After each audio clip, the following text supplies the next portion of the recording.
Zmena minimálnej mzdy od 1. januára 2025. Takou najväčšou zmenou, ktorá sa týka ľudí žijúcich na Slovensku, či už zamestnancov alebo podnikateľov, ktorí sú zamestnávateľmi, je zmena minimálnej mzdy. Minimálna mzda v roku 2024 je 750 eur mesačne, ale od 1. januára 2025 sa zvyšuje na 816 eur mesačne. Jedná sa o mesačnú mzdu pri plnom pracovnom úväzku. To znamená 8 hodín denne počas 5 pracovných dní. Pracovný úväzok môže byť samozrejme aj kratší, napríklad polovičný, to znamená 4 hodiny denne, alebo napríklad to môže byť aj 2 hodiny denne. Potom sa mesačná mzda za plný pracovný úväzok úmerne kráti.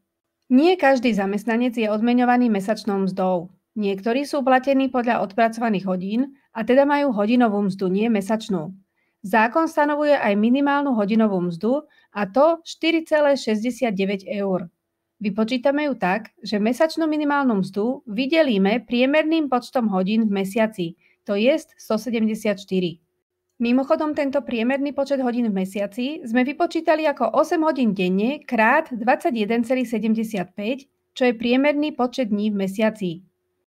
Kto určuje výšku minimálnej mzdy?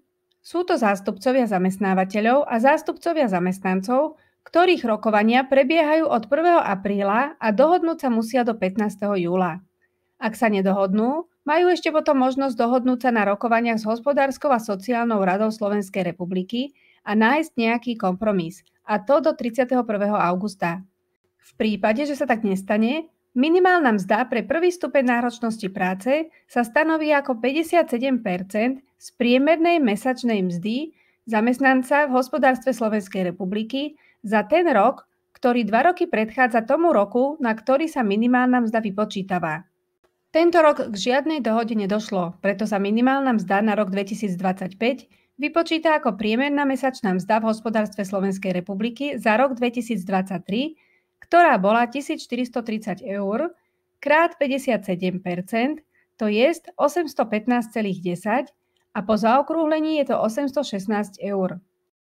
Ak majú zamestnanci minimálnu mzdu, zamestnávateľ im ju musí od 1. januára zvýšiť. Ale pozor, táto minimálna mzda platí len pre prvý stupeň náročnosti práce.